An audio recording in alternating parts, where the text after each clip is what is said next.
Shabbat Shalom para todos. Que o Eterno nos abençoe nessa manhã de Shabbat, aos nossos irmãos na internet.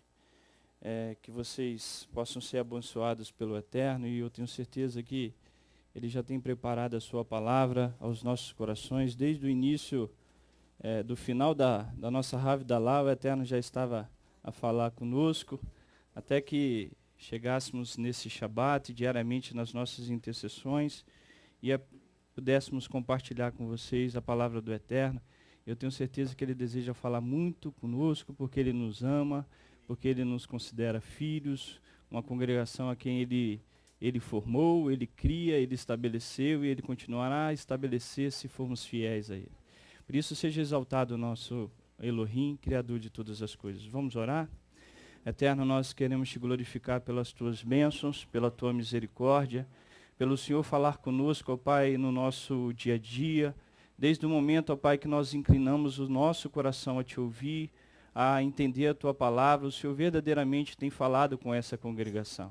Para nós é um privilégio dos privilégios, ó Pai, poder ouvir os Teus ensinamentos e compreender que nós não venhamos ser simplesmente ouvintes da Tua palavra, mas que sejamos praticantes, porque é pela prática que nós seremos curados, Senhor, das nossas enfermidades, das nossas dificuldades, das nossas lutas, e nós entendemos que a Tua palavra é perfeita, como diz o salmista. Como purificará o jovem o seu caminho, observando segundo a Tua Torá. Assim nós estamos aqui, ó Pai, para observar a Tua palavra e colocá-la em prática em nossas vidas, para que o Teu nome venha a ser exaltado sobre nós. Abençoe a cada um de nós, individualmente, como coletivo, como família. Estabeleça-nos, ó Pai, para que a Tua vontade seja cumprida em nossas vidas. Nós reconhecemos que somos pecadores, que somos falhos, e até aqui, ó Pai, o Senhor nos ajudou e nos fortaleceu, e se nós chegamos até aqui não foi por causa da nossa sabedoria ou pela nossa capacidade, mas foi pela Tua infinita misericórdia e pelas promessas que o Senhor fez aos nossos pais. Por isso, seja o Teu nome exaltado nessa congregação. O Senhor tem liberdade para fazer o que lhe apraz, porque essa bimá pertence a Ti, a palavra pertence a Ti, esse povo pertence ao Senhor nosso Elohim, essa vinha foi o Senhor que a semeou e plantou, e até agora tem regado ela com Teu amor e com a Tua graça. Continua, Pai, a falar conosco e ajuda-nos a inclinar o nosso coração para Ti, para que Teu nome seja exaltado e glorificado. Seja bendito o Senhor de eternidade e eternidade. É o que nós oramos e pedimos no nome de Yeshua. Amém. Irmãos, nós estamos estudando a 16ª Parashá, Beshalar, que quer dizer quando Ele enviou. Ela se encontra lá em Êxodo, no livro de Shemot, né, em hebraico, em Êxodo, no capítulo 13, essa Parashá se inicia.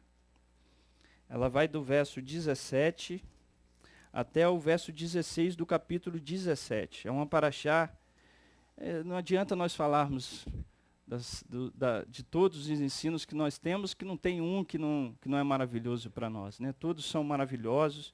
O Eterno verdadeiramente tem nos dado a entender coisas que são maravilhosas demais para que a gente possa entender humanamente falando. Mas o Eterno tem nos dado o entendimento. E eu gostaria de começar essa Parashá compartilhando com vocês aquilo que o Eterno tem falado conosco durante, se eu não me engano, as últimas 3 semanas. Eu queria que vocês fossem comigo lá em Esdras, no capítulo 9. Depois nós vamos voltar aqui na nossa Parashá, tá? O título da nossa Parashá, irmãos, ele é até explicativo, mas vai precisar um pouquinho de compreensão e de compartilhar o estudo para que haja um entendimento melhor. Ele diz assim, ó: o deserto é local de estadia para todos. Presta atenção. O deserto é um local de estadia para todos. Agora depende de cada um fazê-lo de uma estadia passageira ou permanente. Eu vou repetir, ó. O deserto é um local de estadia para todos. Isso quer dizer que todos terão que passar pelo deserto. Mas aí depende agora de cada um fazer dessa estadia uma estadia passageira ou uma estadia permanente. Nós vamos entender isso um pouquinho mais à frente no estudo. Eu gostaria de começar lá em Esdras, no capítulo 9.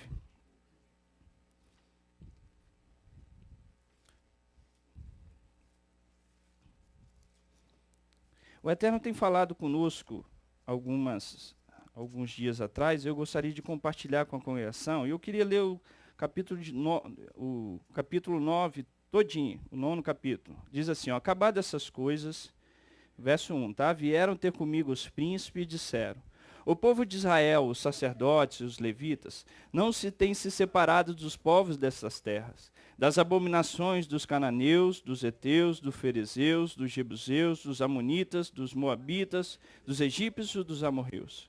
Tomara das suas filhas para si e para seus filhos, e assim se misturou a descendência santa com os povos dessas terras. E os príncipes e os magistrados foram os primeiros nessa infidelidade. Quando eu vi isso, rasguei a minha túnica e o meu manto, e arranquei os cabelos da cabeça e da barba, e me assentei atônito. Então se juntaram a mim todos os que tremiam das palavras do Eterno de Israel, do Elohim de Israel, por causa da infidelidade dos exilados. E permaneci assentado atônito até o sacrifício da tarde.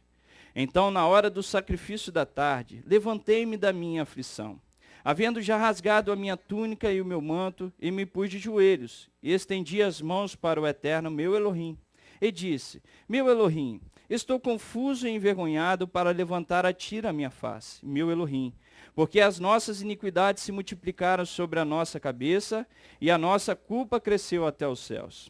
Desde os dias dos nossos pais até os dias de hoje, estamos em grande culpa. Por causa das nossas iniquidades fomos entregues nós, os nossos reis, os nossos sacerdotes, nas mãos dos reis das terras, à espada, ao exílio, ao roubo e à confusão do rosto, como hoje se vê.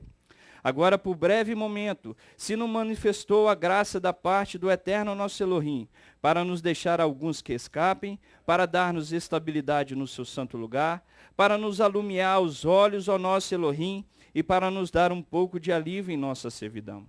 Embora sejamos servos, não nos desamparou o nosso Elohim na nossa servidão. Aqui não é servo, é escravos, tá?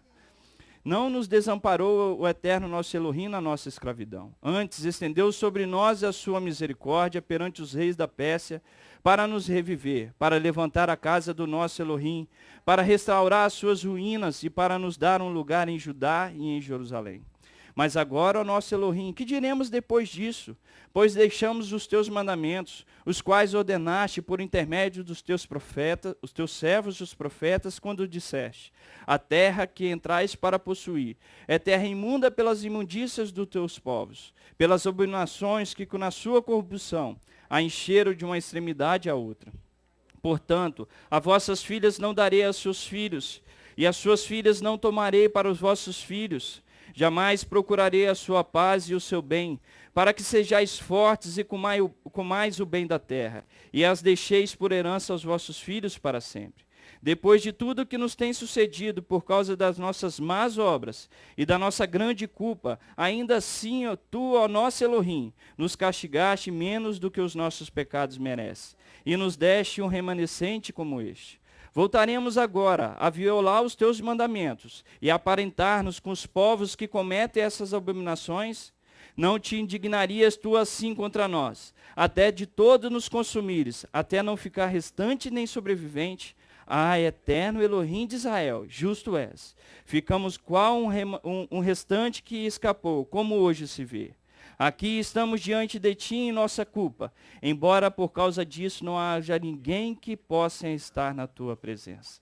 Irmãos, o Eterno tem nos falado essa palavra aproximadamente umas 3 semanas atrás ou mais, né? Até mais, né? E quando nós lemos essa palavra, o Eterno estava querendo nos dizer que nós estamos nessa situação. Nós estamos na mesma situação que estava Esdras que estava vivenciando no cativeiro. E o interessante é que Esdras, ele fala que no momento que ele enxerga essa transgressão, que a gente acabou de ler aqui, ó, ele fala no verso 14, voltaremos agora a violar os mandamentos do Eterno. O que ele está querendo dizer? Agora que eu compreendi essa transgressão da minha e da parte do povo, nós continuaremos nessa transgressão? Ele está falando, ele já está falando de um chamado de sair de uma posição. O que a palavra do Eterno está querendo nos dizer aqui em Esdras? A Torá proíbe veementemente que o homem da nação de Israel, que o homem se una a uma mulher que não seja descendente dos filhos de Israel. Existem algumas exceções estabelecidas na palavra que nós não vamos entrar aqui agora, que não é o tema. Mas isso está estabelecido na Torá, por causa das práticas estabelecidas das nações pagãs, para que a nação de Israel não vivenciasse a mesma prática, para que o homem não fosse induzido a praticar as práticas das nações pagãs. E o Eterno tem falado que nós estamos nessa mesma situação. Ele tem nos apresentado, ele tem denunciado isso para nós, e a denúncia, ela tem um intuito não de nos prejudicar e de trazer um juízo que a gente não tenha um retorno, mas pelo contrário, o desejo e o intuito dessa denúncia é mostrar para nós aquilo que nós somos, aquilo que temos vivenciado, e viemos tomar a posição como fez Esdras. Voltaremos agora a violar os mandamentos e aparentar com os povos dessa terra, ou seja, ele está falando, existe uma denúncia, existe algo que o Eterno está mostrando para mim e para você de um posicionamento nosso, e que nós precisamos tomar uma posição contrária àquilo que nós temos vivenciado hoje. Aí eu te pergunto por quê, irmãos? Qual é esse desejo do Eterno? O que o Eterno espera de mim e de você? É bem claro, e a gente visualiza aqui, que o Eterno, desde que chamou a nação de Israel do Egito, o desejo do Eterno era que Israel fosse como a sua esposa. Esse é o chamado que hoje nós possuímos. Esse é o chamado da nação de Israel, pelo qual nós fazemos parte através de Yeshua HaMashiach, que está escrito em Efésios capítulo 2, verso 14, pelo qual nós temos a oportunidade de fazer parte desse chamado. O Eterno quer chamar a mim e a você para que venhamos tomar uma posição como a sua esposa. Porém, ele tem denunciado que ao invés de tomarmos essa posição de esposa, temos buscado um outro marido. Temos nos ajuntado e aparentarmos com os povos dessa terra. Essa é uma denúncia que o Eterno tem feito conosco. Se você for em Oséias, o capítulo 2, vai lá comigo.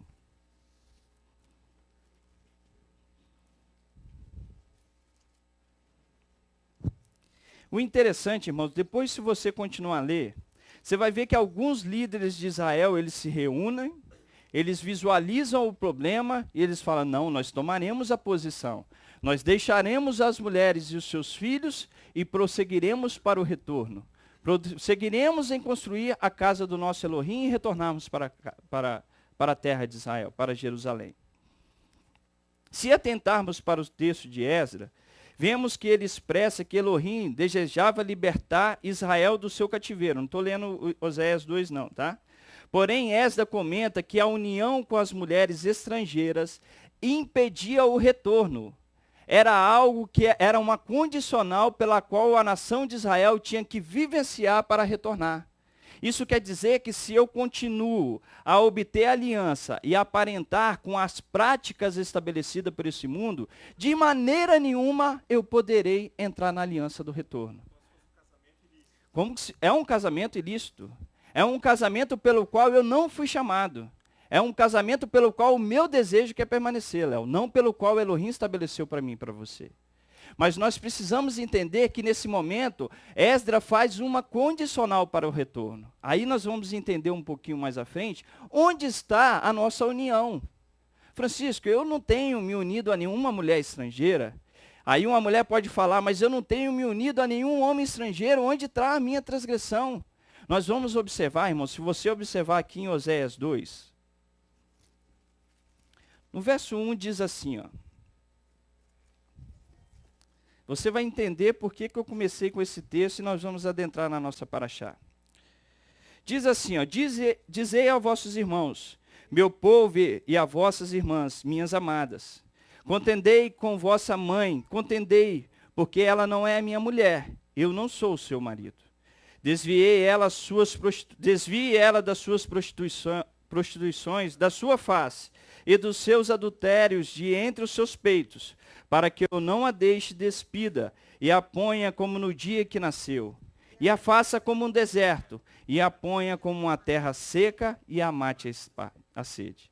e não me compadeça de seus filhos, porque são filhos de prostituições. Se você olhar o capítulo anterior, você vai ver que o Eterno manda o profeta Oséias se unir a uma prostituta e casar com essa prostituta. E ela tem 3 filhos. E o Eterno coloca o nome dos 3 filhos, já anunciando o que ele ia fazer com a nação de Israel. Tanto com o reino do norte quanto o reino do sul. Verso 5. Porque sua mãe se prostituiu e os concebeu em desgraças. Ela disse: irei atrás de meus amantes, que me dão o meu pão e a minha água, a minha lã e o meu linho, o meu óleo e as minhas bebidas. Portanto, cercarei o caminho dela com espinhos. Levantarei um muro contra ela para que não se ache as suas veredas. Ela irá em seguimento dos seus amantes, mas não os alcançará. Buscá-lo-á, mas não o achará. Então dirá: irei, e voltarei para o meu primeiro marido, porque melhor me ia então do que agora.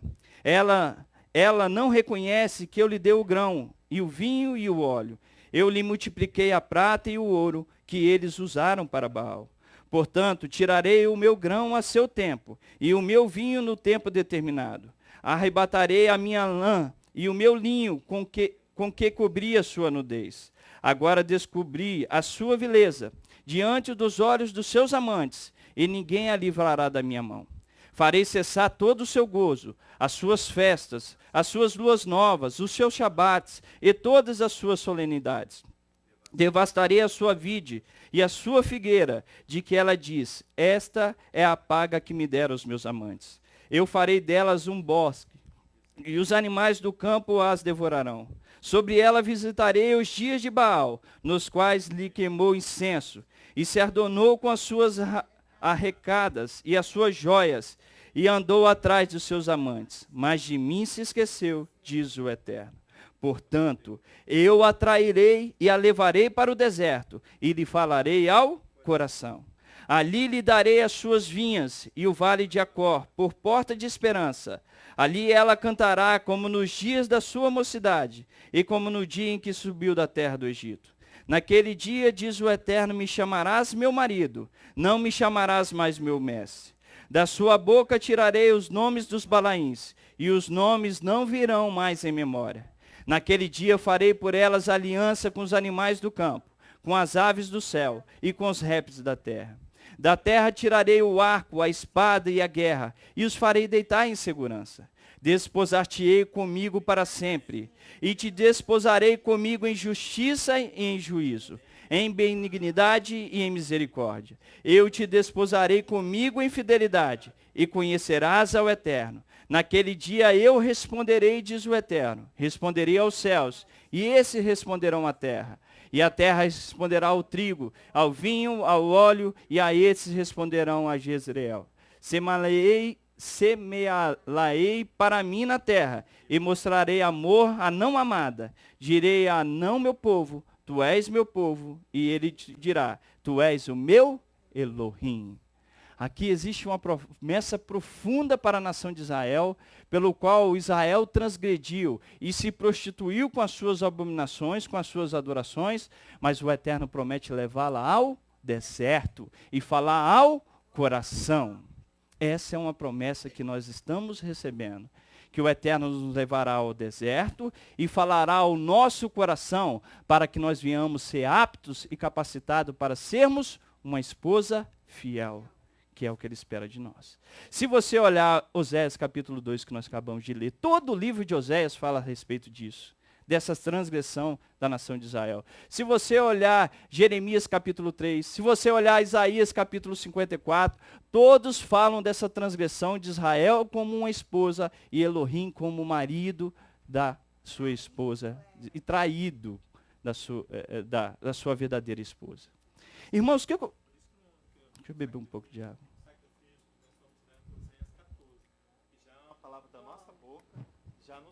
Fala no microfone que isso vai me ajudar na frente, Léo. Por isso que nós estamos aí no sacrifício da manhã e da tarde, orando Oséias mesmo, capítulo 14, onde nós lemos hoje, nós diremos lá que nós não chamaremos mais, ele diz assim no verso 13, que nós não salvará a Síria, não iremos montados em cavalos, a obra das nossas mãos não diremos mais. Tu és o nosso Elohim, porque Amém. a ti o órfão alcançará a misericórdia. Amém. Quer dizer, ali nós já estamos declarando que nós não queremos permanecer neste adultério. Amém. Entendeu? Irmãos, se você observar, aqui o profeta Oséias, quando ele profetizava, já havia separação entre o reino do norte e o reino do sul. E o que pairava, tanto no reino do norte e no reino do sul, eram as alianças políticas que deveriam existir.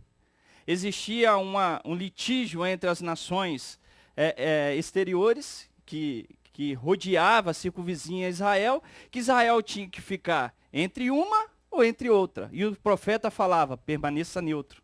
Permaneça confiando inteiramente em Elohim. E aí algum rei tendenciava para uma nação e era derrotado pela outra. Tendenciava por a outra nação e era derrotado por essa. Ou seja, essa traição que o Eterno está nos falando. Existe algo que o Eterno está nos denunciando, que ao invés de confiarmos inteiramente no nosso Elohim, nós estamos tendenciando para as práticas do mundo. Se você observar lá em João capítulo 4, vai lá comigo.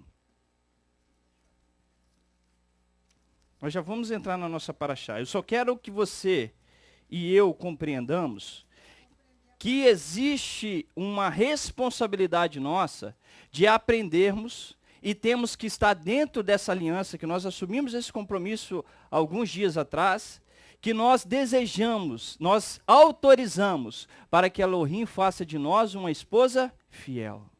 Isso é uma escolha. Isso é uma decisão que precisamos tomar. Só que esse caminhar, esse período de fazer essa esposa fiel, ele é um deserto muito rigoroso. Ele é muito difícil, mas nós precisamos trilhá-lo. Nós precisamos reconhecer que esse deserto é importante para nós, porque ele nos fará reconhecer a grandeza no nosso Elohim, e nós sairemos dele verdadeiramente uma esposa fiel. Esse é um chamado que nós temos. Mas se você olhar lá no capítulo 4 de João, você vai ver que Yeshua aqui, ele no verso 6, ele chega para essa samaritana e diz assim, ó, verso 6, estava ali a fonte de Jacó, e Yeshua, cansado da viagem, assentou-se junto à fonte, era quase a hora sexta. Vindo uma mulher samaritana tirar água, Yeshua lhe disse, dai-me de beber. Seus discípulos tinham ido à cidade para comprar comida. Disse-lhe a mulher samaritana, como sendo tu um judeu, me pedes de beber a mim, que sou uma mulher samaritana, pois os judeus não se dão com os samaritanos.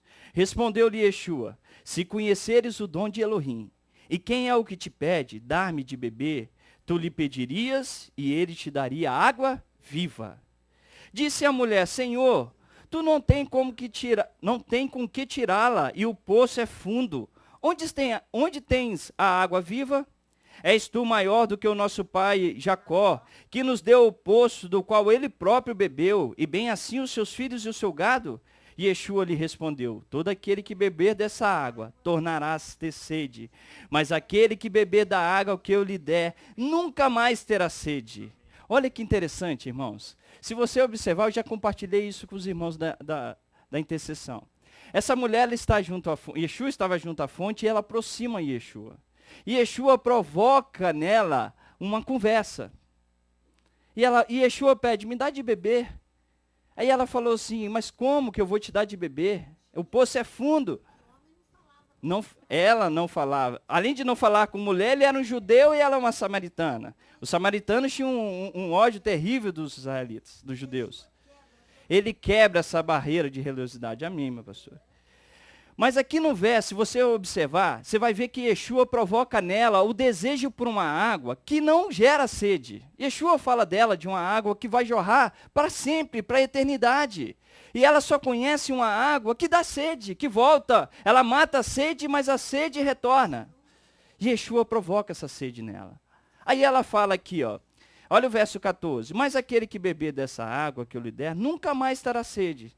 Deveras, a água que eu lhe der, se fará nele uma fonte de água que jorre para a vida eterna.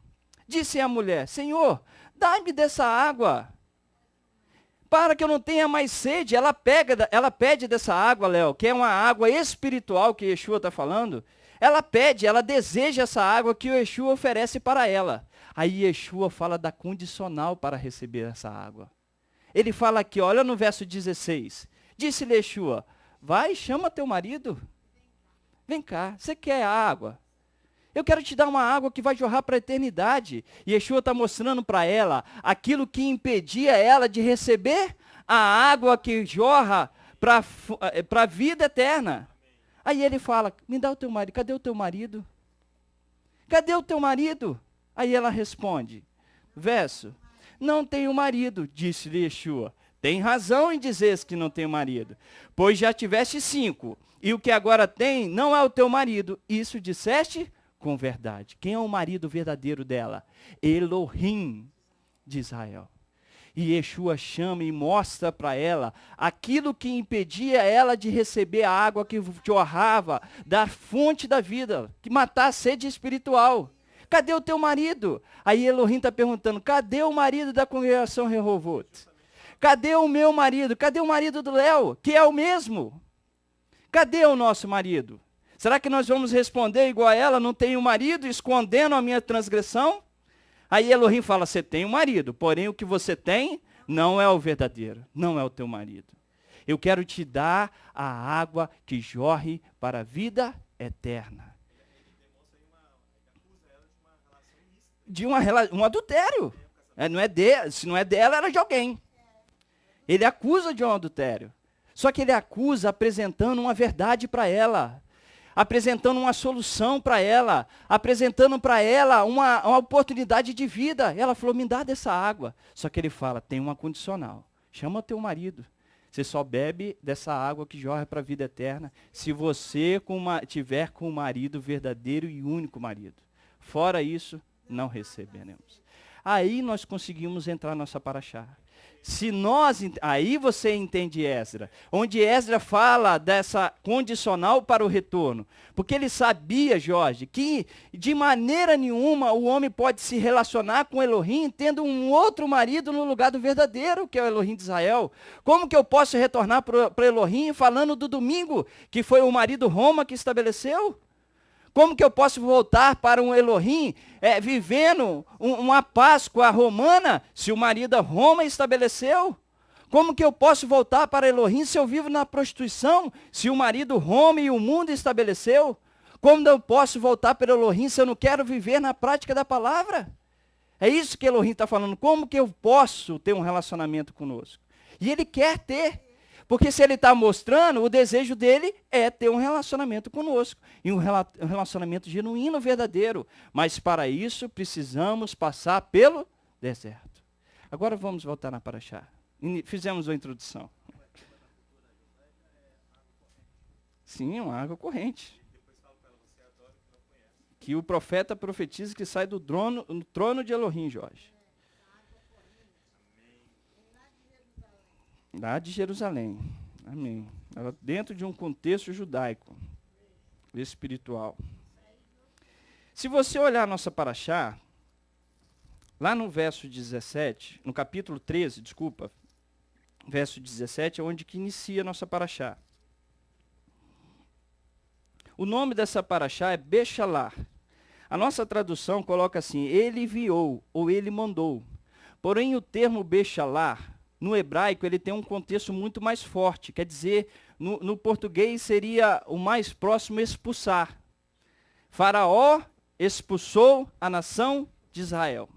Aí os rabinos fizeram a seguinte pergunta. Por que uma paraxá tão profunda, tão linda, começa iniciando com a expulsão da nação de Israel? Por 2 motivos.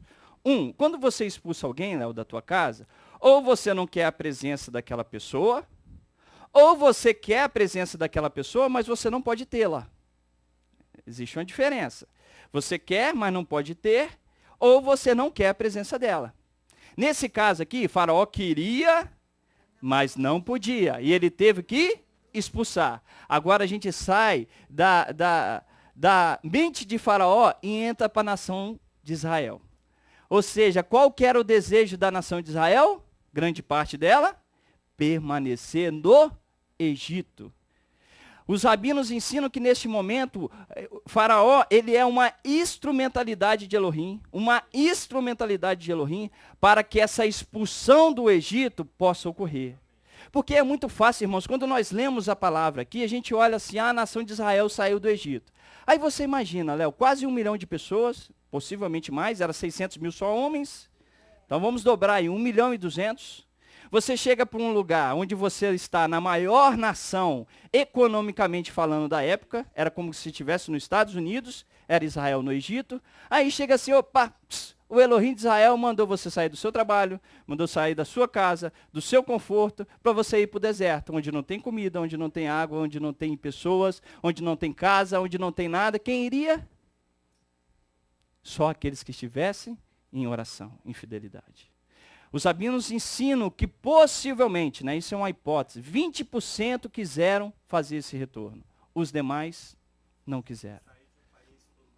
Todo moderno, com a economia estabelecida, para ir para um deserto. Irmão, só que o deserto, para aqueles que querem ter um relacionamento com Elohim, ele é necessário. Eu não posso estar simplesmente num lugar economicamente bem falando. Eu não posso estar simplesmente no conforto da minha casa, achando que eu vou alcançar aquilo que o Eterno exige de mim, de você, que é uma esposa fiel. Mas Ele está chamando nesse momento para que nós venhamos sair do nosso conforto e ir para o deserto. Isso só faz por Elohim. Ele mesmo provoca essa expulsão da nação de Israel do Egito. Se você observar aqui... Não, isso é uma... Eles comentam, Jorge, nem acredito que seja esse valor, não, mas falam que a grande maioria não queria sair do Egito, queria permanecer. A realidade que hoje não é diferente. Amém, meu pastor. Nenhuma, é isso mesmo. Se você olhar aqui em Êxodo 13, olha, vamos ler comigo. Ó. Diz assim, ó, até o verso de 22. Quando o faraó deixou ir o povo, Elohim não os levou pelo caminho da terra dos filisteus, posto que mais perto, pois Elohim disse, para que o povo não se arrependa, vendo a guerra e volte ao Egito. Assim Elohim fez o povo rodear pelo caminho do deserto, perto do Mar Vermelho. Os filhos de Israel subiram da terra do Egito armados para a batalha. Levou Moisés os ossos de José consigo, porque havia este solentemente ajuramentado os filhos de Israel, dizendo, certamente Elohim vos visitará, então fazeis subir daqui os meus ossos convosco. Assim partiram de Sucote e acamparam em Etã, à entrada do deserto. O Eterno ia diante deles, de dia numa coluna de nuvem, para os guiar pelo caminho, e de noite numa coluna de fogo, para os alumiar, a fim de que caminhasse de dia e de noite. Nunca se apartou do povo a coluna de nuvem de dia, nem a coluna de fogo de noite do Eterno. Mas aqui, meu amado, você vai ver que o Eterno provoca uma situação para que Faraó expulsasse os filhos de Israel. Ninguém sai de uma terra, a não ser espiritualmente, de uma terra pacífica, a não ser espiritualmente.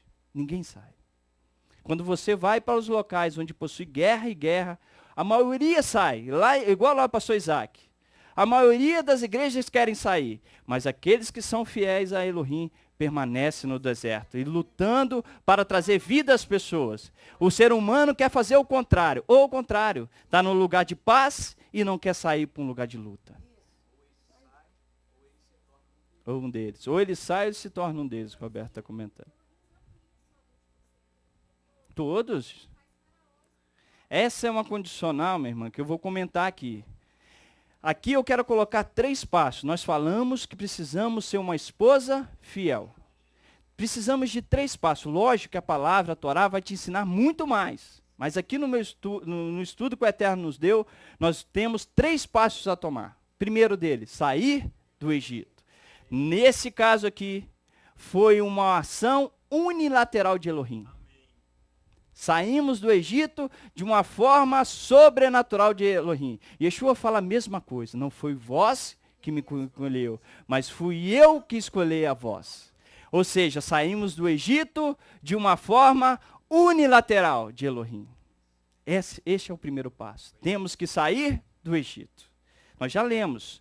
Porque a Torá possui um nome, eu até coloquei aqui, ó, que expressa a ordem de Faraó da saída do Egito. Neste momento, o Faraó é uma instrumentalidade de Elohim para sair, não é servo, tá, irmão? Instrumentalidade, é totalmente diferente.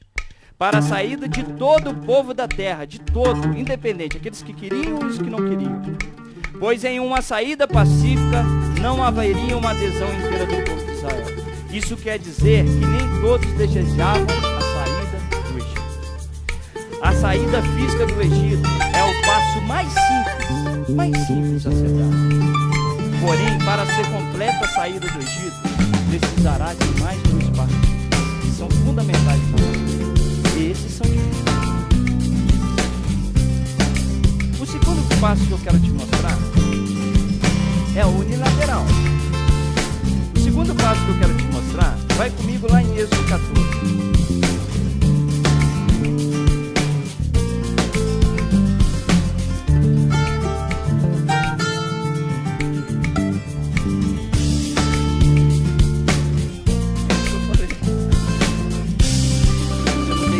Olha nessa hora.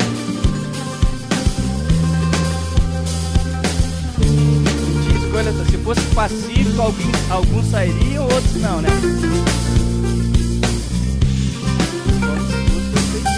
Por isso que a história não é nada diferente. Olha só, o segundo passo que nós precisamos ter é a saída mental. Nossa. O passo que precisamos ter é a saída mental do Egito.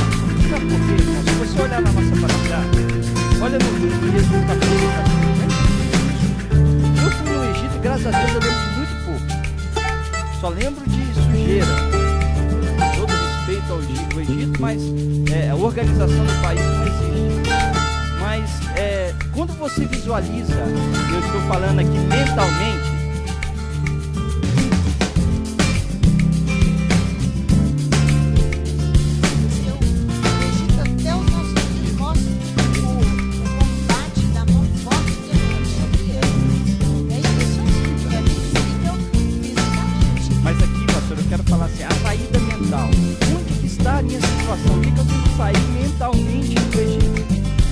você observa o capítulo 14, olha só que interessante, diz assim o verso 1. Então disse o Eterno a Moisés, diz aos filhos de Israel, que volte e se acampem junto a Pi-Hahirote, entre Migdol e o mar. Assentareis ao acampamento junto ao mar, diante de Baal-Zephon. Então Faraó dirá dos filhos de Israel, eles estão desorientados na terra, no deserto do endurecerei o coração de Faraó para que os persiga. Mas serei glorificado em Faraó e em todo o seu exército, e saberão os egípcios que eu sou o Eterno, e ele assim fez. Irmão, se você atentar comigo atentamente para isso, depois nós vamos ler até o verso 10. Vemos que Faraó convoca todo o seu exército para guerrear contra Israel. No verso 18, aqui, depois nós vamos um pouco mais à frente, você vai ver que Israel está com 600 mil homens. Se você olhar, ler todo esse capítulo, você vai ver que quando Israel fica sabendo da perseguição de Faraó, Israel fica com medo e declara para Moisés o desejo de voltar para o Egito. Ele fala aqui, ó, vamos continuar lendo. Parei no 4. Sendo, pois, anunciado ao rei do Egito que o povo fugia, trouxe o coração de Faraó e dos seus oficiais contra o povo e disseram, que é isso que fizemos, deixando ir a Israel, para que não nos sirva. Assim aprontou o Faraó o seu carro e tomou consigo o seu povo. Tomou também 600 carros escolhidos de todos os carros do Egito e capitães sobre todos eles. O Eterno endureceu o coração de Faraó, rei do Egito, para que perseguisse os filhos de Israel que estavam marchando afoitamente. Perseguiram os egípcios, todos os cavalos e carros, e os seus cavaleiros e seu exército, e os alcançaram acampados junto ao mar, perto de Pi-Hahirote, diante de Baal-Zephon. Aproximando-se o Faraó, os filhos de Israel levantaram os olhos, viram os egípcios que vinham atrás deles, temeram muito e clamaram ao Eterno. Aí eles começam a falar o desejo de voltar para o Egito. Disseram a Moisés, foi por não haver sepulcros no Egito, que nos tiraste de lá, para que morramos nesse deserto? Por que nos fizeste isso, tirando-nos do Egito? Não é isso que te dissemos no Egito? Deixa-nos que sirvamos aos egípcios? Aí eles começam a falar. Irmão, se você observar, você vai ver aqui que Israel está na ameaça de Faraó do seu exército. Quantos homens saíram de Israel? 600 mil homens. E a palavra fala que eles saíram armados para a guerra. 600 mil homens. Por mais que Israel fosse despreparado para guerrear fisicamente, nenhum exército com 600 mil homens é derrotado facilmente. Ainda mais na situação que estava o Egito de ter perdido gado, ter perdido homens. Ou seja, Israel tinha todas as condições físicas para vencer o Egito. Porém, nesse momento, Jorge, o que tem na mente do povo é uma mente de escravidão. É uma mente que não impede, presta atenção no que eu estou falando. É uma mente que não impede, que impede a pessoa de enxergar aquilo que ele possui de fortaleza. Ou seja, ao invés dele enxergar a fortaleza que ele possui, tanto do seu exército, quanto mais a sua força espiritual que eles possuíam, isso impede deles ver essa força e eles só conseguem enxergar a força do seu adversário. Esse é um impedimento para que eu consiga entender as coisas espirituais. Ou seja, quando eu estou debaixo de uma mente escravizada, quando eu estou debaixo de uma mente que está viva na transgressão, no prazer da carne, eu não consigo enxergar as coisas espirituais que me fazem ser capaz de vencer a minha luta. Mas eu consigo enxergar a força do meu adversário, Jorge. Essa é uma realidade na nossa vida, no nosso dia a dia. Ou seja, eu tenho uma mente de escravo e a palavra diz que aquilo que o homem é vencido, ele se torna escravo, que faz com que eu não consiga enxergar a minha força, mas eu vejo a força do meu adversário. Isso é uma clareza aqui. Isso é algo claro. Se você observar, vai lá em 2 Reis comigo, esse exemplo aqui é muito claro. Você entendeu, Jorge? Ele estava perdendo muito financeiramente aqui, Jorge.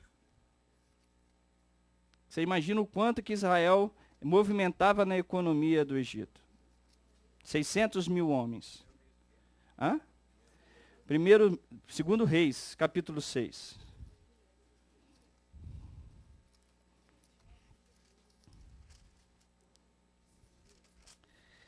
Isso, irmãos, faz com que nós tenhamos que perder essa mente de escravo, para que nós venhamos ser capazes de julgar todo ato de injustiça. Porque é isso, Rita, que nos impede, às vezes, de estabelecermos a justiça. Porque nós estamos na mesma prática, Léo. A nossa mente está igual. Eu não sou capaz de descobrir aquilo que o Eterno tem me dado espiritualmente e não consigo praticar justiça. Eu não consigo estabelecer a justiça, porque a minha mente está na mesma situação. Porque a injustiça que o mundo pratica, para mim, é justiça. É justiça, é a mesma coisa. Olha o capítulo, no capítulo 6 de 2 Reis, no verso 8. Diz assim, Ora, o rei da Síria fazia guerra a Israel. Depois de consultar os seus oficiais, disse, em tal e em tal lugar estará o meu acampamento. Mas o homem de Elohim mandou dizer ao rei de Israel, guarda-te de passares por tal lugar, porque os sírios estarão descendo ali. Pelo que o rei de Israel enviou homens àquele lugar, de que o homem de Elohim lhe falara, e de que o tinha avisado. E assim se salvou, não uma nem duas vezes. Esse incidente turbou o coração do rei da Síria, que chamou os seus oficiais e lhe disse, não me farei saber quem dos nossos é pelo rei de Israel? Disse um dos oficiais, ninguém de nós, ó rei meu senhor, mas o profeta Eliseu, que está em Israel, faz saber ao rei de Israel as palavras que tu falas na tua câmara de dormir.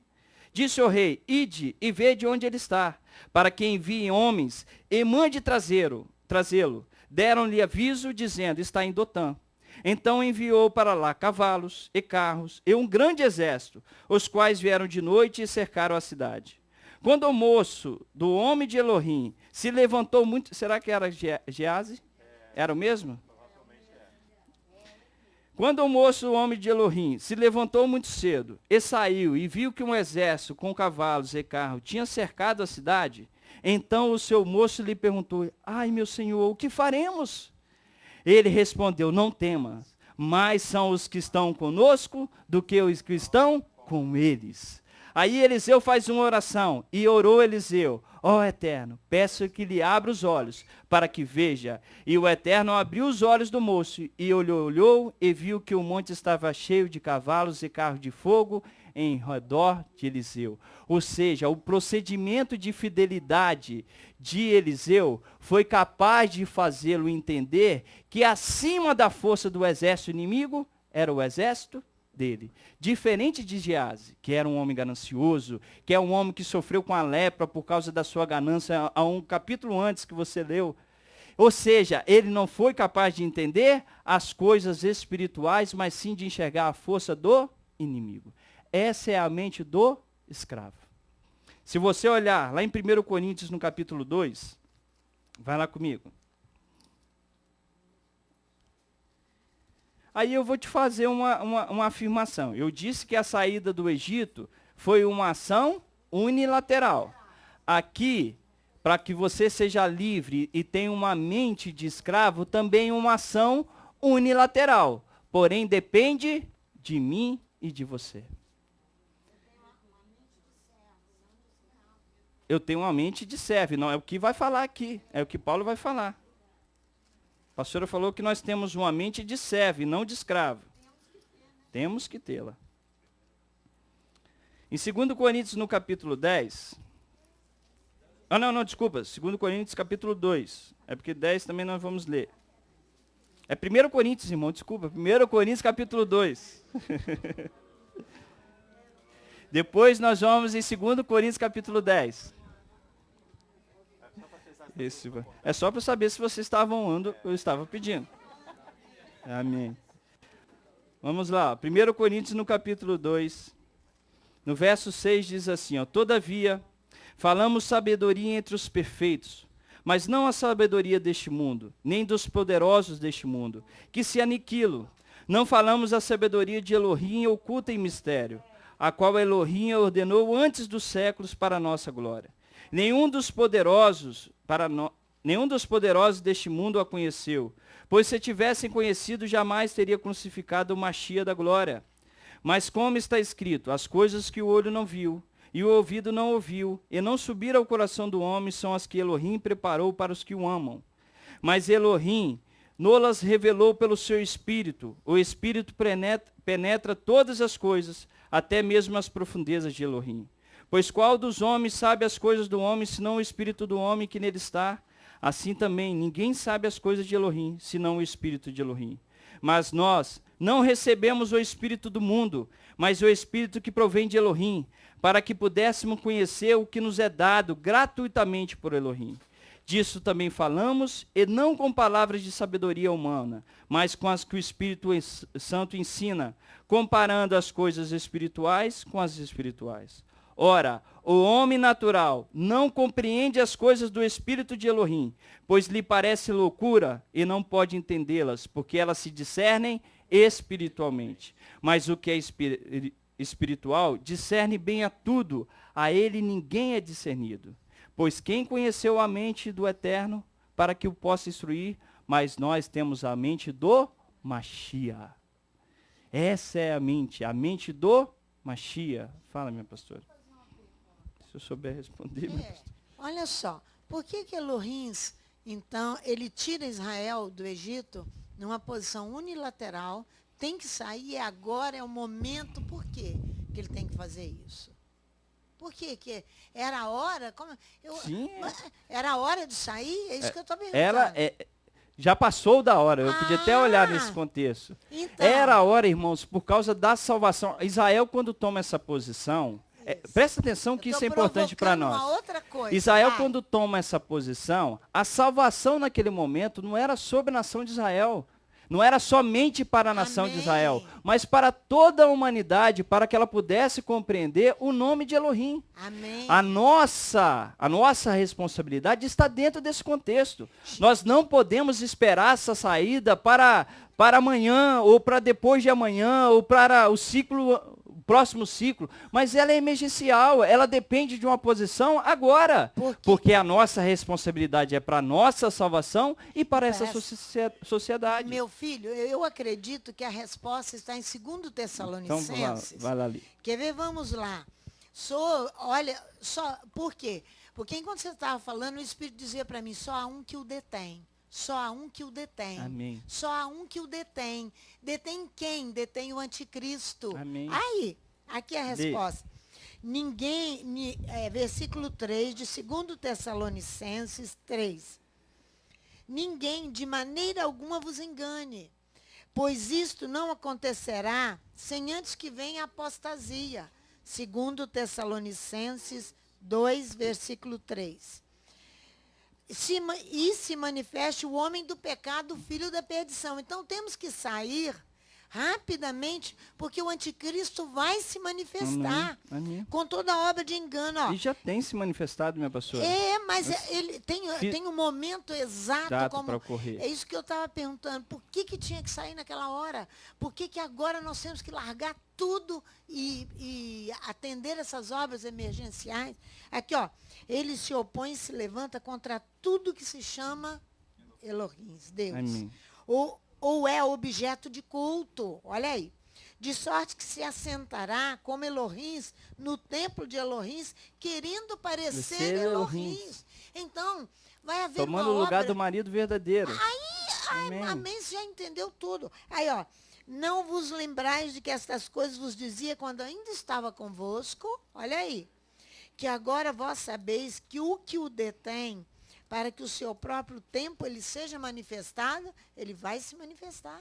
Mas ele não se manifestou ainda. Amém. Então, antes disso, nós temos que sair. Amém, do Egito. E estar preparado para sermos uma esposa fiel. Amém. Amém. Aí. Irmãos, essa preparação...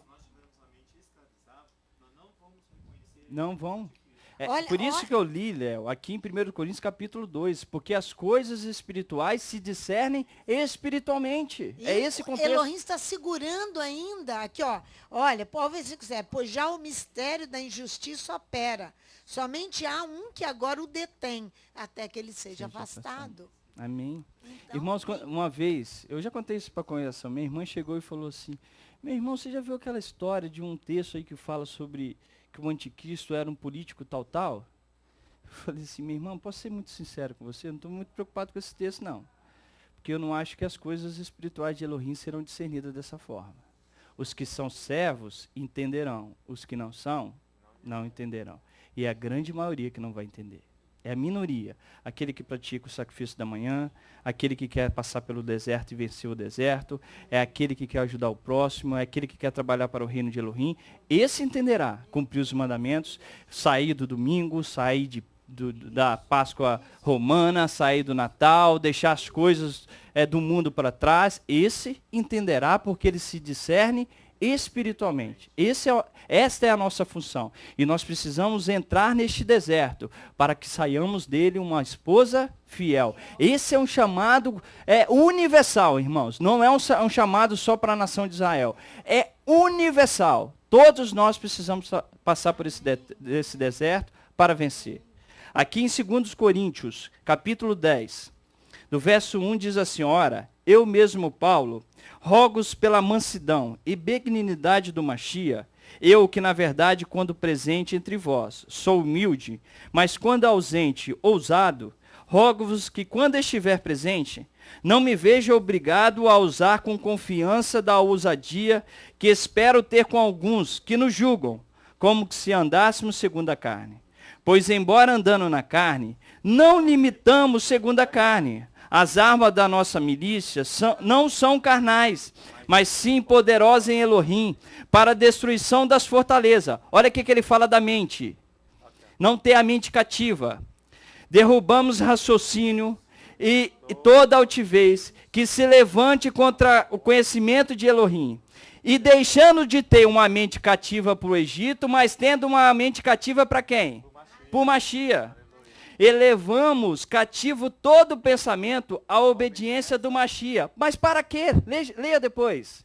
Estaremos aptos para punir toda a desobediência quando for cumprida a vossa obediência. Eu não sou capaz, Paulo está falando, que se eu tenho uma mente cativa no mundo, eu não consigo julgar nenhum ato de injustiça, porque eu estou semelhante aos atos praticados pelas nações. Ou seja, eu primeiro preciso sair do Egito, isso é uma ação unilateral de Elohim. Depois eu tenho que sair da minha mente de escravo, do pecado, deste mundo, do Egito, de Roma, para que eu seja capaz de julgar todo ato de injustiça. E assim estabelecer a vontade de Elohim. Que todos se salvem. Esse é o sentimento, Rita. Amém. Mas todos, infelizmente, a grande maioria não aceitará essa. Amém. Irmãos, quando você lê, aí eu faço a pergunta. Quem foi que perseguiu a Israel quando saiu do Egito? É uma pergunta. Quem? É fácil essa resposta. Quem perseguiu? Faraó. Aí eu te pergunto, quem foi que instigou a Faraó a perseguir? O Eterno. O Eterno, aí eu para e faz a pergunta, Léo.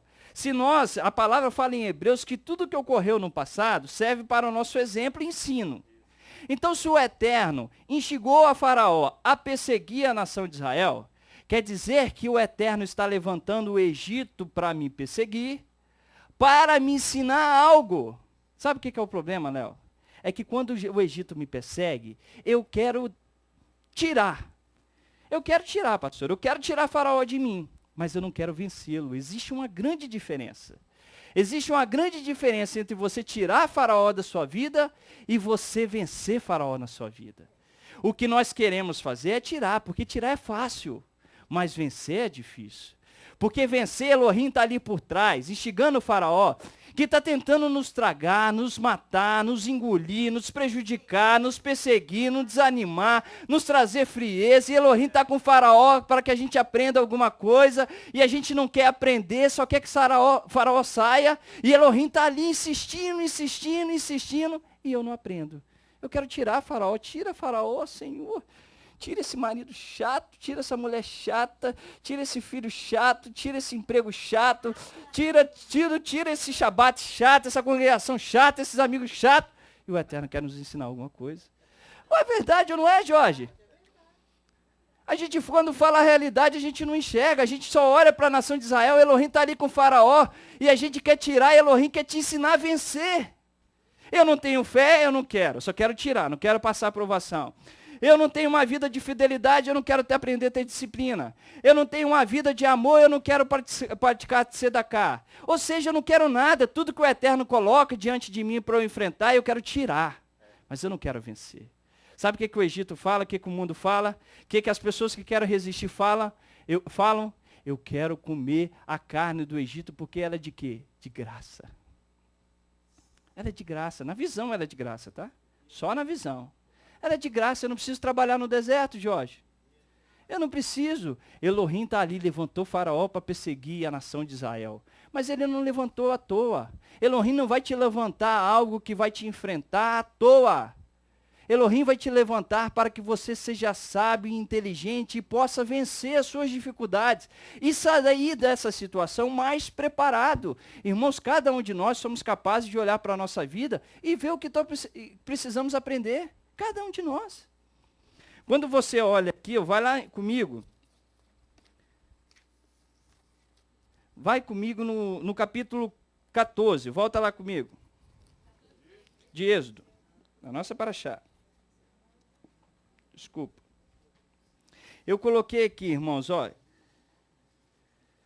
A mente, presta atenção no que eu vou ler. A mente representa nossos pensamentos, nossos objetivos, nossos projetos. Você já reparou que quando as pessoas, Léo, vão para...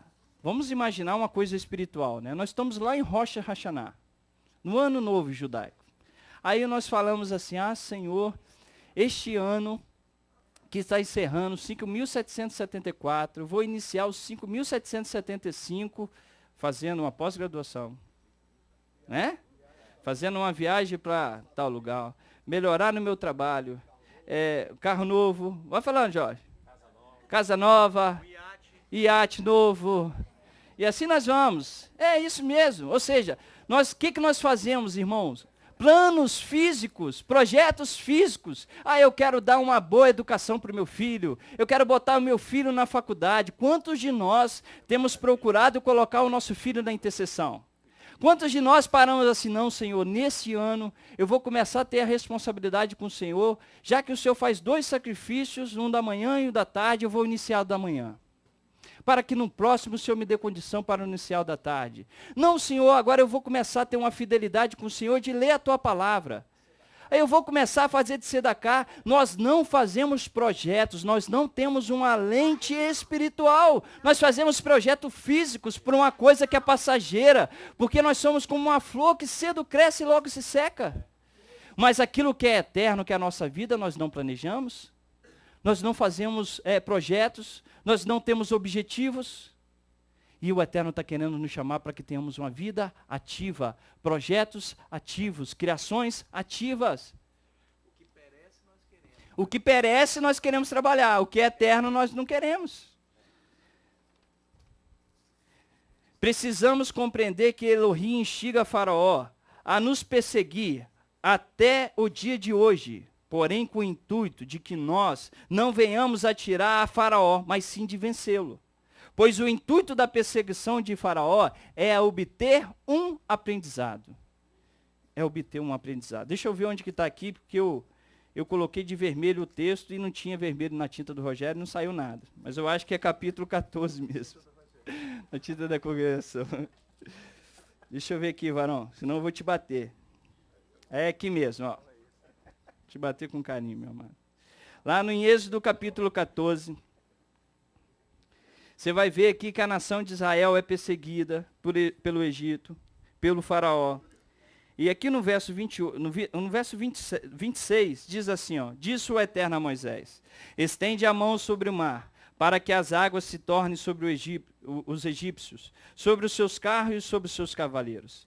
Então Moisés estendeu a mão sobre o mar, e o mar retomou a sua força ao amanhecer.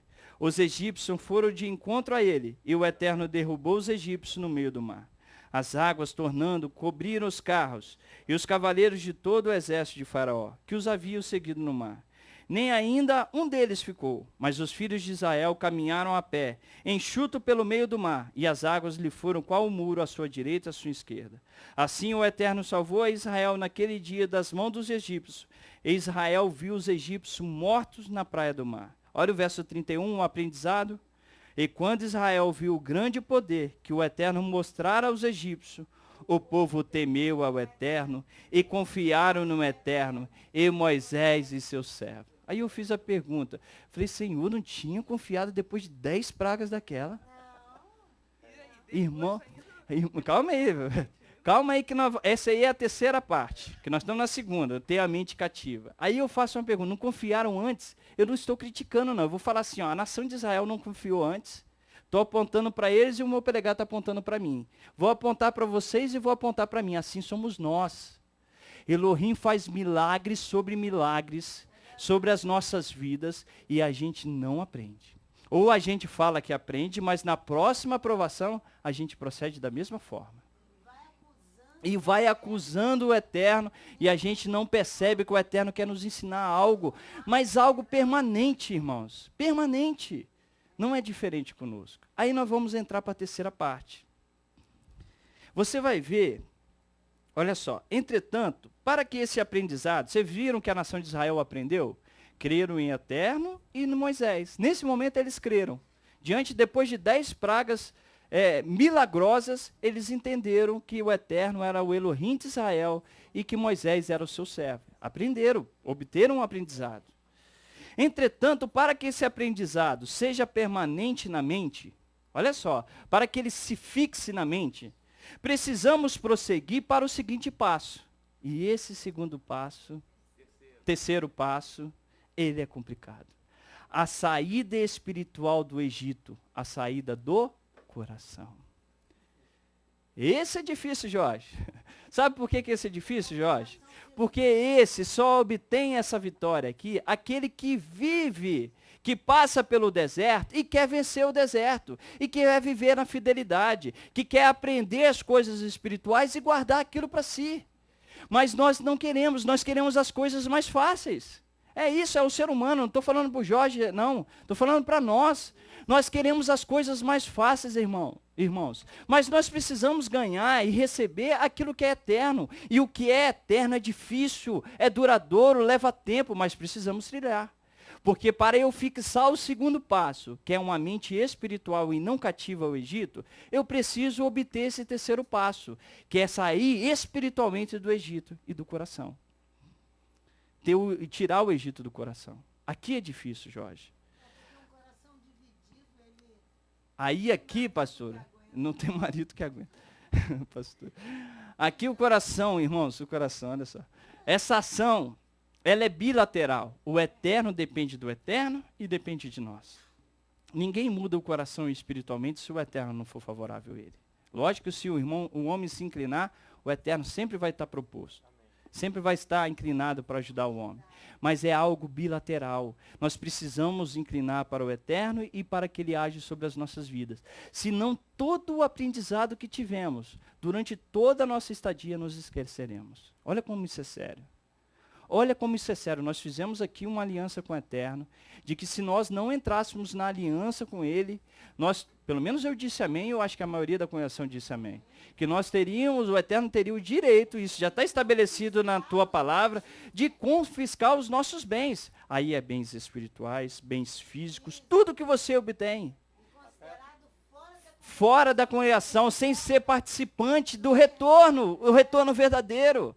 Aí, irmãos, só que para isso, Léo, eu tenho que aceitar a ida para o deserto, porque ela é incondicional, pastora. O Eterno expulsou e vamos para o deserto, lá ele falará ao nosso coração. Eu tenho que vencer esse deserto. Aqui em Provérbios capítulo 4, verso 23, diz assim, ó, não precisa ir lá não, deixa só eu ler. Sobre tudo o que se deve guardar, guarda o teu coração, porque dele procede as fontes da vida. Desvia de ti a falsidade da boca e afasta de ti a perversidade dos lábios. E os teus olhos olhem para a frente e as tuas pálpebras olhem direto diante de ti. Pondera a vereda de teus pés e todos os teus caminhos sejam bem ordenados. Não declines para a direita e nem para a esquerda. Retire o teu pé de mão. De todas as saídas procedem as saídas que vêm do coração. De todas procede do coração. Se você for em Êxodo no capítulo 16,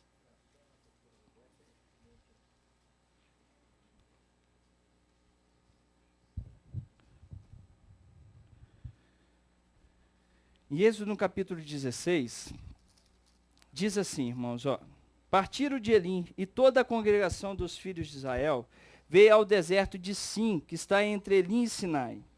Ao 15 dias do segundo mês, depois que saíram do Egito, toda a congregação dos filhos de Israel murmurou contra Moisés e contra Arão no deserto.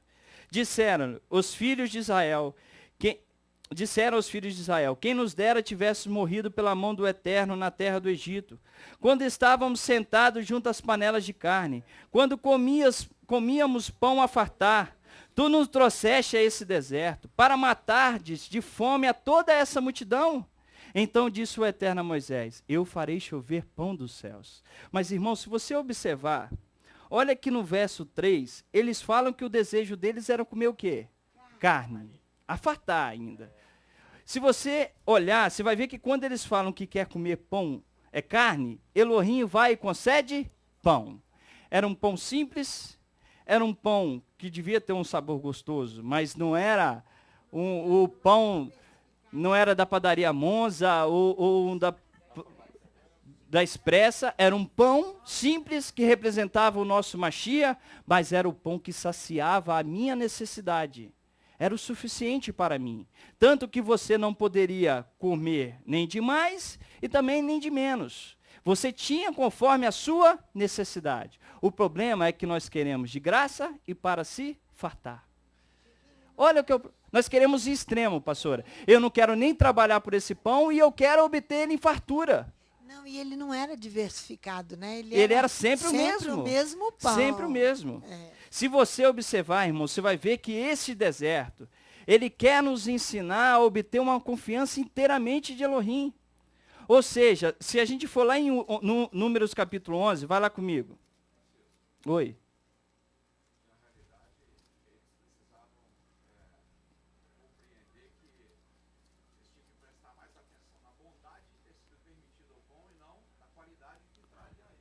Sim, do pão, do gosto. Recebido esse pão no deserto. Mas não é assim conosco, ô Sérgio. É esse que é o problema, não é assim conosco. Nós não reconhecemos a bondade, mas nós lembramos simplesmente daquilo que o Egito nos proporciona. Não temos um coração agradecido e o Eterno quer nos ensinar a ter este coração agradecido. Porque, Jorge, se eu não tiver tudo aquilo, nós aprendemos aqui que a nação de Israel aprendeu com a perseguição do Egito. Você vai ver que esse aprendizado ele foi esquecido por causa do coração ainda no Egito. É dessa forma que eles falam aqui, olha o verso 3 para eu adiantar do capítulo 11, que diz assim, ó. Oi? Que diz assim, ó, o verso 2, quando o povo clamou a Moisés, ele orou ao Eterno e o fogo se apagou. Verso 11, capítulo 11, verso 3. Pelo que chamou aquele lugar Taberá, porque o fogo do Eterno se acendera entre eles. O populacho que estava no meio deles veio a ter grande desejo de outro alimento. E os filhos de Israel tornaram a chorar, dizendo, quem nos dará carne a comer? Irmãos, o Eterno eles já tinham pedido carne, o Eterno concede a carne naquele momento e o pão. Mas nesse momento já era uma rebeldia. Lá o Eterno permitiu, porque lá eles ainda não tinham compreensão do maná. Aqui eles já tinham a compreensão e já tinham o maná. E nesse momento eles continuavam com o desejo da carne. Diversificado do Egito. Verso 5, lembramos-nos dos peixes que no Egito comíamos de graça, e dos pepinos, dos melões, dos alhos silvestres, da cebola e dos alhos. Mas agora estamos definhando, e nenhuma coisa vemos senão esse maná. Esse pão simples que o Eterno nos dá. Você vai ficar aqui sábado após sábado, e comendo desse maná. Ensinando Paraxá, eles querem outra coisa. Quer encontro do casal, quer encontro do menino. Fala no microfone, minha pastora. Aqui, ó, eles querem isso. Você está aí lutando com a Paraxá. Você não tem um alimento diversificado. Tem um alimento diversificado? É sempre a nossa Paraxá. É sempre a mesma Paraxá. Entra ano e sai ano. Eles querem outra coisa. É encontro do casal lá na montanha. É o do jovem, senão ele vai embora. O pai não quer ter responsabilidade de ensinar o seu filho. A educação do seu filho. E vai aí esse monte de movimento que eles fazem. Amém. Porque querem aqui, ó, melões, pepino, chuchu, tudo. Quando a pastora me... É verdade, irmãos. É uma realidade. É uma realidade. Nós estamos rindo porque é uma realidade nossa. Quando você observa, a pastora tocou num ponto que eu estava lembrando em casa. Eu estava falando assim, nossa, quando eu vi o significado do que quer dizer mente, quer dizer pensamento, projetos, objetivos, eu estava falando, realmente, Eterno. Desde o momento que a gente tem um filho, a nossa preocupação é falar assim, Senhor, o que eu posso ajudar para que o meu filho seja um bom médico? Bom gerente de banco. Gerente de banco não, coitado, vai sofrer, né? Vamos falar professor então, vai sofrer do mesmo jeito. Muito, mas, ou seja, nós preparamos tudo que é bom para os nossos filhos fisicamente. Mas quem de nós, quando o nosso filho nasce, fala assim, não, eu vou viver uma vida de oração para que o meu filho aprenda. Eu vou viver um serviço de tzedaká para que meu filho aprenda. Nenhum de nós coloca isso nos nossos lábios ou vem isso em nossa mente. Eu sempre, quando eu oro por essas crianças, eu falo assim, Senhor, desejo que essas crianças sejam boas pessoas, mas acima de tudo, sejam servos do Elohim vivo. É o nosso desejo, esse tem que ser o nosso desejo. O alimentado não é diversificado, ele é sempre o mesmo da palavra, mas ele te satisfaz, ele te faz sair do deserto. Porque, irmãos, aí entra o contexto do nosso título. Só permanece no deserto, Jorge, aqueles que não querem retornar. Só permanece no deserto e morre no deserto aqueles que querem voltar para o Egito para as suas práticas. Mas aquele que quer servir o Elohim vivo, o deserto é uma estadia passageira, para que ele aprenda a ser fiel, para que ele aprenda a servir o Elohim vivo. Mas aquele que quer retornar para Roma e os seus desejos, esse morre no deserto. Este sim vive numa estadia permanente no deserto. Mas nós não podemos desejar isso, irmãos. Elohim, quando chamou a nação de Israel, ele não a chamou para que ela fosse para o deserto e lá morresse, mas é que ela passasse o deserto e adentrasse a terra prometida. Esse é o nosso chamado. Nós precisamos sim passar no deserto, mas adentrar. Nós precisamos porque quando você observa, o pecado ele faz com que você deixe de observar os sofrimentos que você passou no Egito, eu e você passamos. Que aqui fala, comíamos pão de graça, o povo estava clamando o Elohim no Egito de tanto trabalho que eles tinham. E aqui eles têm coragem de falar que estavam comendo de graça. De graça um pão, até os filhos pequenos estavam trabalhando igual doido. Segundo os ensinos falam, até as crianças estavam sofrendo. E aqui está falando que a comida era de graça no Egito. Cadê o sofrimento do Egito? Foi-se embora? Esquecemos? Esquecemos, porque a nossa mente está voltada para o desejo do Egito. O nosso coração está voltado para o desejo do Egito. E eu esqueço o sofrimento que eu lá passei. Francisco, quando você leu lá no capítulo 16 de Êxodo, no verso 4, ele deixa claro por que ele dá esse pão não diversificado. Porque ele fala assim, olha, vai colher diariamente esse pão, a porção de cada dia, para que eu prove se ando ou não na minha Torá. Amém.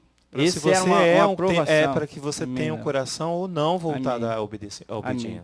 Mas, irmãos, a gente precisa entender que se nós formos fiéis a Elohim, Elohim nos fará passar por esse deserto, mas nós passaremos e sairemos dele uma esposa fiel. Fiel. Se depois você lê em casa, que não tem um tempo mais, mas eu queria, tem muita coisa a falar dessa paraxá, de tão magnífica que ela é. Se você observar, lá no capítulo, deixa eu ver que não está aqui, lá no capítulo 13 de Números, olha que interessante essa parte desse capítulo. Israel está diante da mesma situação que eles tiveram quando o faraó estava perseguido. Eles foram e venceram através de Elohim, derrotou o maior exército, o poder bélico que existia naquele período, que era a nação do Egito. E eles foram, não era o poder do Egito, era o maior poder bélico daquele período. E neste momento eles estavam diante daqueles que estavam ocupando a terra de Canaã.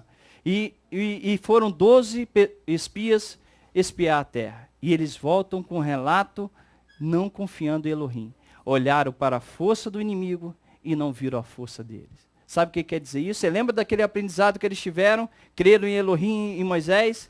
Quando nós estamos com o nosso coração no Egito, tudo aquilo que nós aprendemos espiritualmente não vem à nossa memória, mas vem os prazeres do Egito.